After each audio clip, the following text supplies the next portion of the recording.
Hello, everybody. I'm Victor, and I'm going to share with you my performance Now Here, Nowhere. And to begin with, I want to talk about the title, what it means to me, and where I got it from. I'm a big fan of Wayne Dyer, and in one of his lectures, he shared the idea of being present in the present moment, not letting life pass you by because you're either caught in the past and worrying about that, or caught in the future and worrying about that. Therefore, the present slips away from you.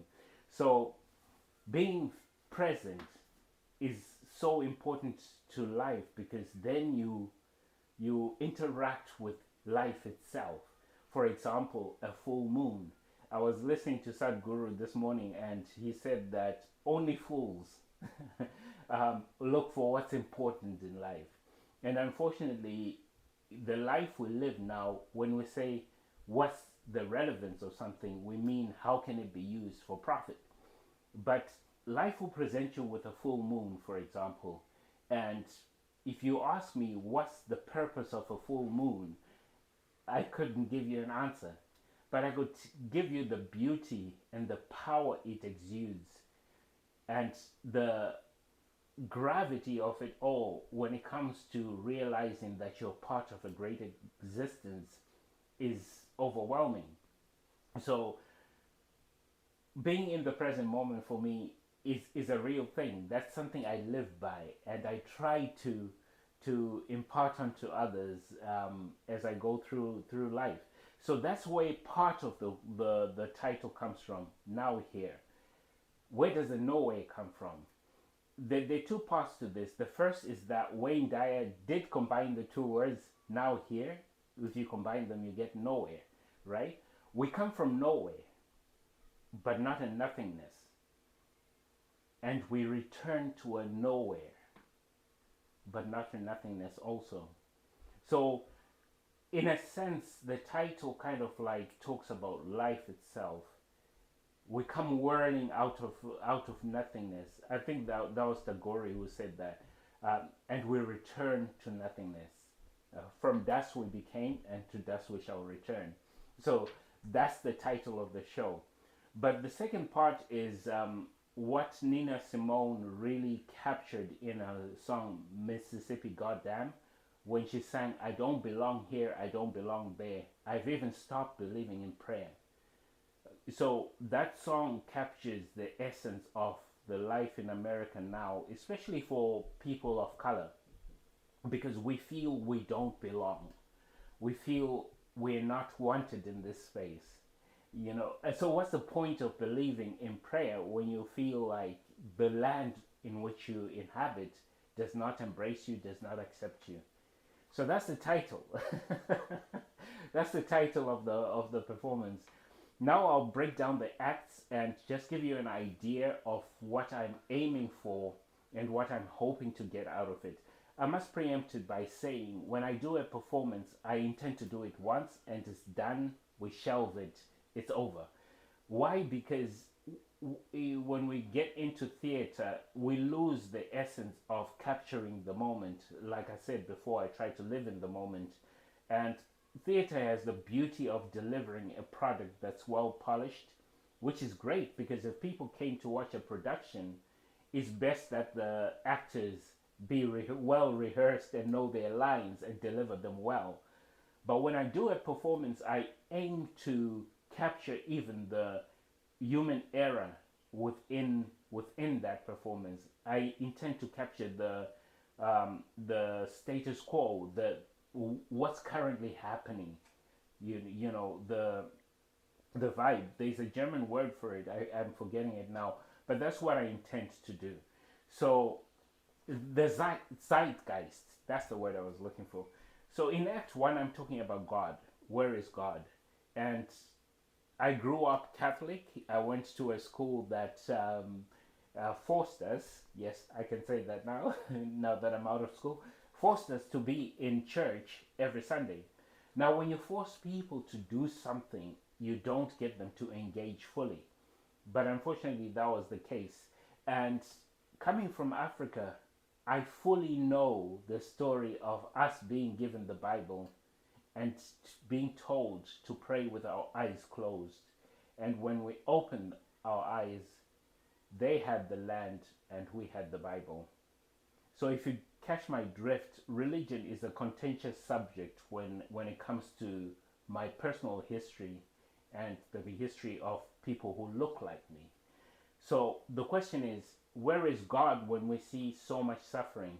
And in this first act, I'm opening up the question and also really challenging religious establishments to say, are we still following the doctrine of God, or have we become purely religious in our own way?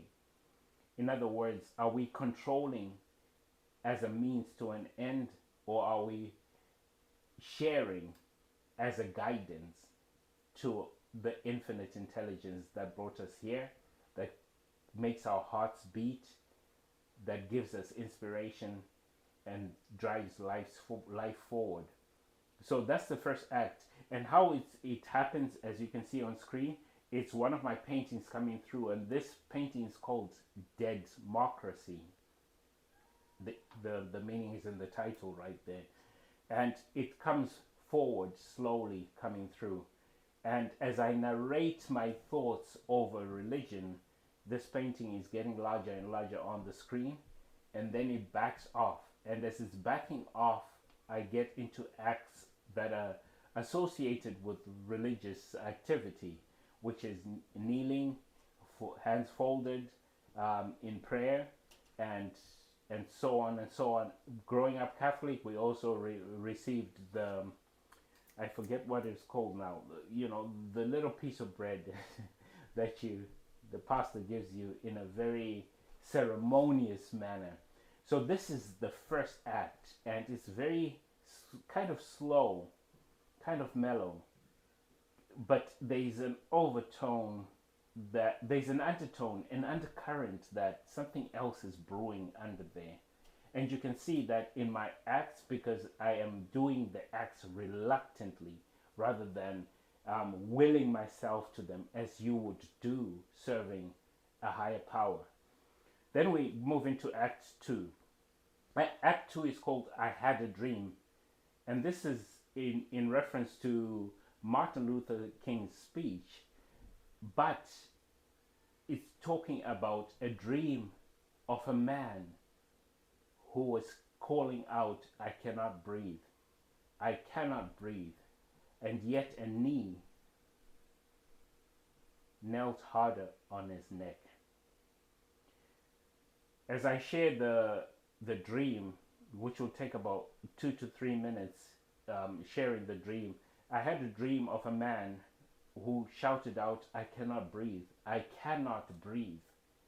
We will have the image of the scene, the unfortunate scene, starting off with the officer's badge, and it's zooming out, and we gradually get to see the full scene. Of course, most people have seen this scene, but the whole idea is we have to face the facts. We have to face the story as it happened. And that's why I deliberately put this image in. It's a hard image to look at. It's a hard image to internalize. But I've shared with people that this is the day that I became a black man in America. And I'll explain that. When I came to America in 2012, I dressed different, I talk different, so I've never had interactions with the law. And also I landed in the Bay Area, Berkeley and North Oakland to be specific. So my interactions with the police were very different from those with the same skin tone as I have. So when George passed, I realized that it's really not about where you are, it's about what you look like. You just have to come across the wrong type of person to have that same interaction as George had. And so that's the day I became black in America. And I also shared that I began to reflect on how I go through my day, going back to living in the moment. I asked myself, how am I feeling in this moment? And I felt that there was a need to secure my wallet as close as possible to my reach, just in case I needed it. So I asked myself why.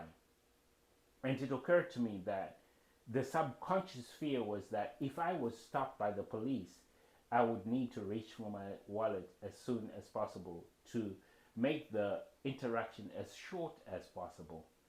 So as I go through this act, they will be, it has a lot of space for music, and I believe there's a piece already crafted for it.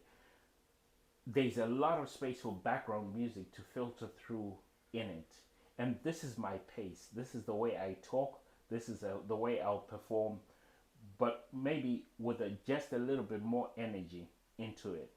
As I speak about not being able to breathe, of course, I'll load that with my own emotional impact, my own emotional experience in witnessing and hearing that. And then as I sing, I will break into song. Pardon me, I don't sing, but when it comes to Nina Simone's song, Mississippi Goddamn, I mean, it's not really about my capability to sing. It's about delivering the emotional impact once again. So once I tell the story about becoming black in America, then I'll break into a bit of song, which will be Nina Simone's Mississippi Goddamn, which goes, Alabama got me so upset. Tennessee made me lose my rest. Everybody knows about Mississippi Goddamn. Hound dogs on my trail. School children sitting in jail. I don't belong here, I don't belong there. I've even stopped believing in prayer. Don't tell me, I'll tell you. All of my people just about through. And so on and so on. Yeah, so this will last about 5 minutes. Sorry, I was getting into it there. We move on to Act 3, which will be Skittles Scattered. And once again, we'll have a painting that's actually called Skittles Scattered. And this is inspired by not inspired, but rather a tribute to the passing of Trayvon Martin, because that also heavily impacted me. I will say me a lot in this because it's about me. And fortunately, I am part of the fabric of society. So please don't take this as a very self-centric performance. It's about us. And I am part of you, you're part of me. That's what makes society. So when I say me, I'm talking about you too. So there's this recording that I'll play now.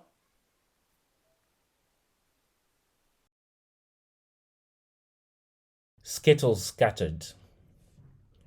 On a cool Florida evening, a young soul does what young souls do. Venture out into the world to fulfill a need. Finally independent to venture this terrain. Little did he know, nor did the world know, that this innocent act would make us moan, moan, moan. For that evening, the culmination of events would be Skittles scattered, Skittles scattered, Skittles scattered. In a blood-red pool of a young life lost, the young life lost, cut short, reverberates in my soul like an iron string slowly tightening around my being. Tightened by each step, the feet that carried, the hand that pulled the trigger, walk free. You see, the hand that was to carry out justice instead gave a gentle pat to the soul that pulled the trigger. Go figure, go figure, go figure, go figure. The young soul in me wonders how safe I am in this land. If life is so insignificant that a bullet takes the place of civil discourse, How safe am I when justice turns a blind eye to a crime so blatant? How safe am I? It's hard to breathe free in a world where some among us are self proclaimed judges, jury, and executioner. And the supposed justice system already has a predetermined victim. Each time I see the rainbow colored pebbles in a pack, my mind's eye sees them scattered. In my soul, a river of blood bursts its banks, ripped and torn by unjust force. Skittles scattered. I cannot breathe. And as the recording is going on, I am doing a ritual. Um, in our culture, we have a ritual called libation, and usually when people are out drinking or somebody has just passed away, people pour alcohol onto the ground or whatever drink their favorite drink was. They pour that onto the ground in honor of that person. And this can go on forever. For example, if I ever think of my dad, I could grab a beer because he loved his beer, and then I can pour it on the ground, yeah, sending him thoughts of love or whatever thoughts I might have in that moment. So this is the act that will be happening on stage, and it's basically I pull out a black sweater, black hoodie. Why? Because a black hoodie is associated with uh, black people in America, and I lay it on the ground, and then I have these brand new sneakers, which are also associated with people of color, um, and then I tilt them, and out of them come a stream of Skittles falling onto the black hoodie, and that is the honor and tribute I'm giving to Trayvon Martin's memory. Um, yeah. So again, there is space for music to fill in the background there as the audio recording is playing.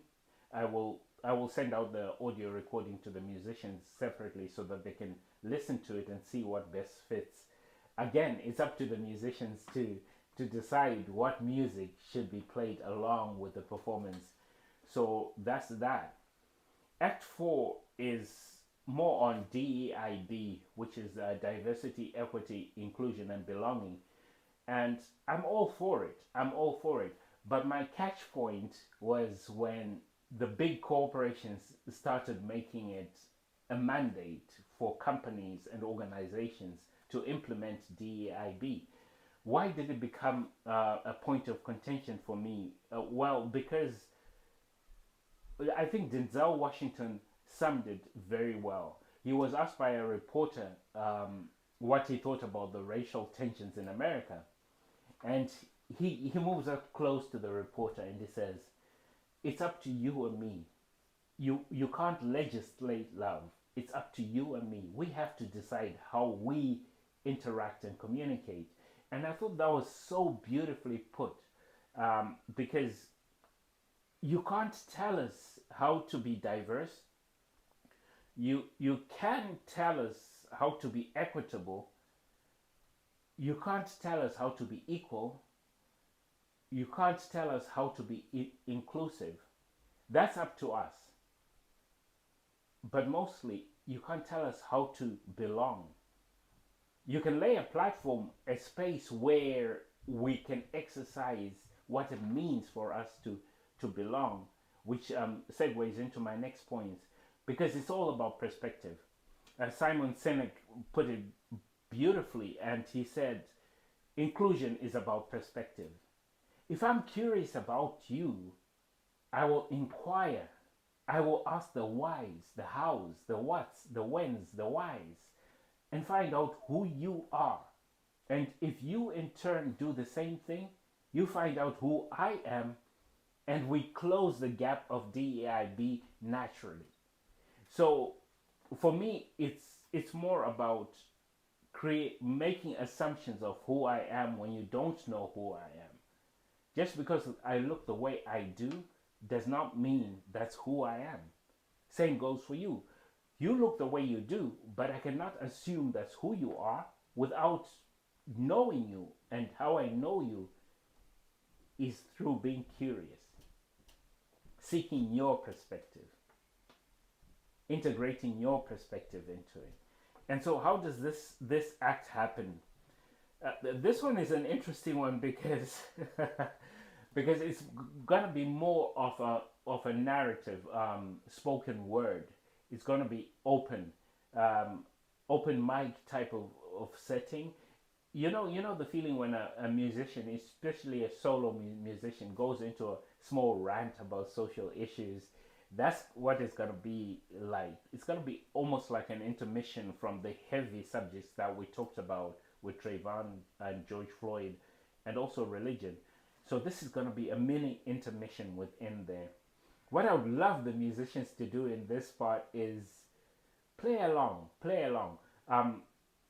I will be speaking in virtually the same tone, virtually about the same subject. And what I would love to happen is music that goes along with that. And what could go along with that? Something somber, something somber, melancholic, but not too sad, if that makes sense. We're going to Act 5. It's called I Am Talented. And this one is a spoken word inspiration for all the youth out there. And basically, I'll be reciting a poem where I share that we are all born talented. We are all born with skills. Unfortunately, as children, we've all heard the words, don't draw on the table, don't draw on the wall, don't draw on the floor. We've heard it, so many don'ts, to the point that we shut down or partially shut down our creativity and just obey.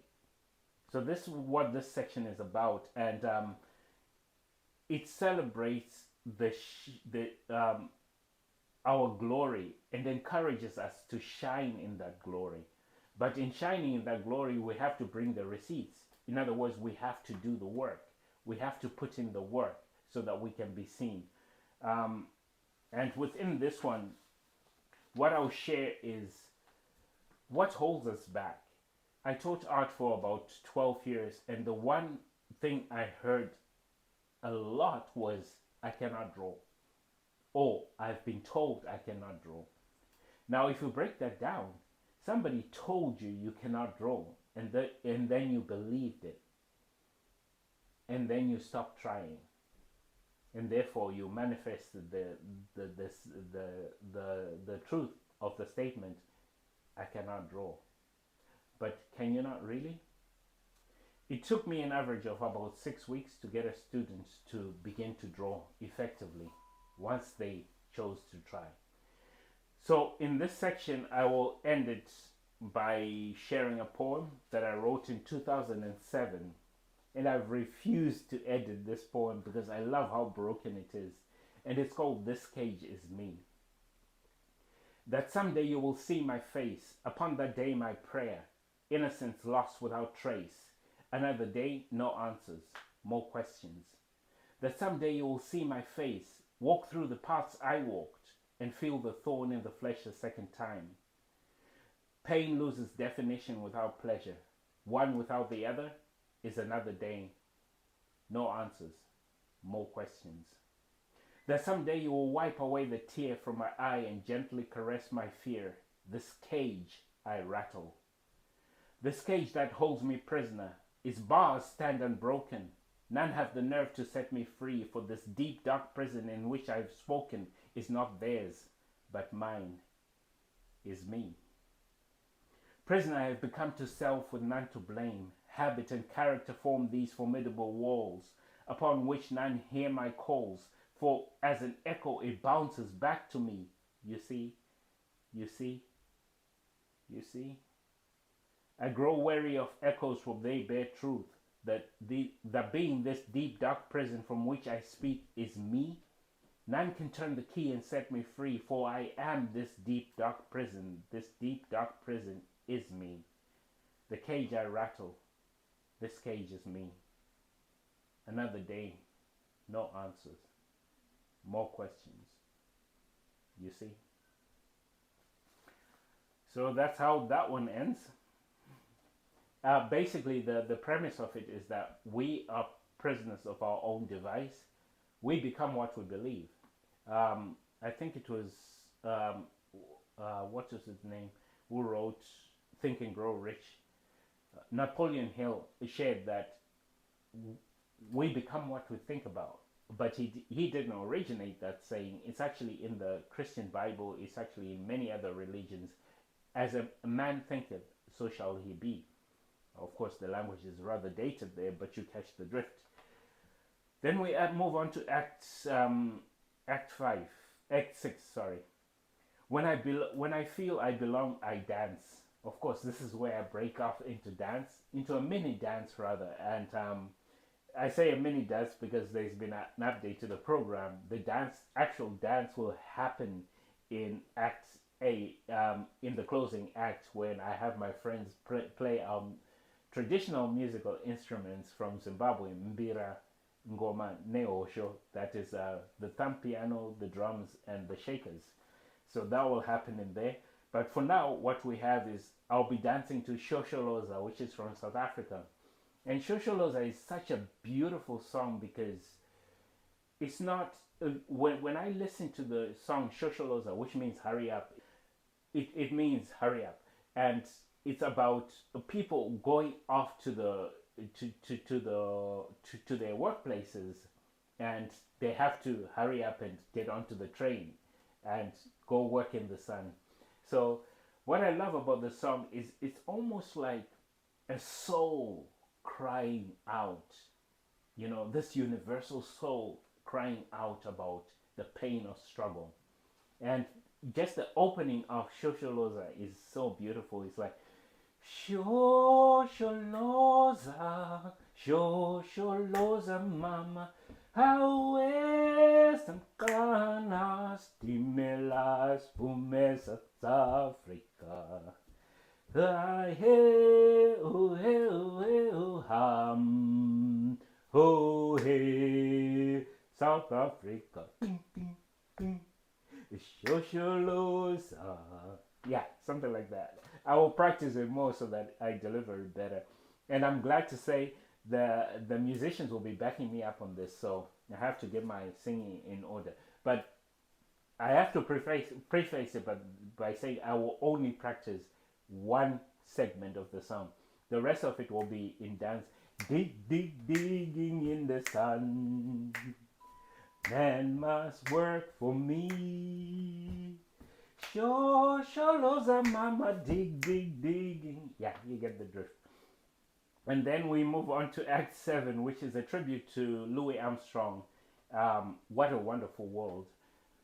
Why I chose this song is because we can choose, we can make the choice to make it a wonderful world.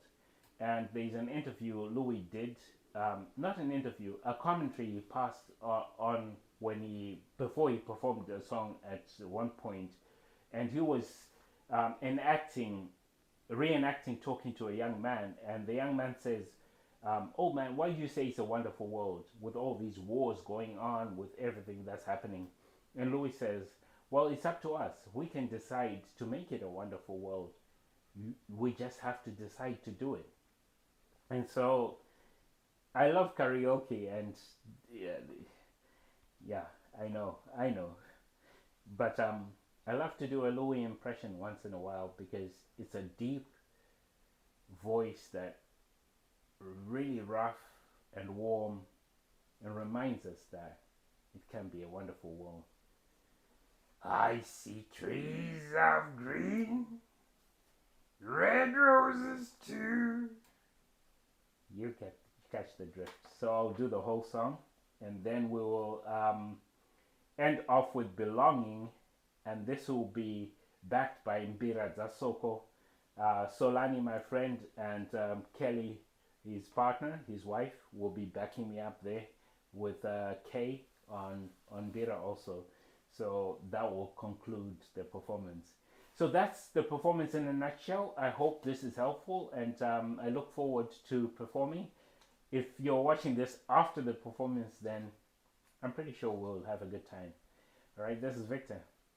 Catch you later.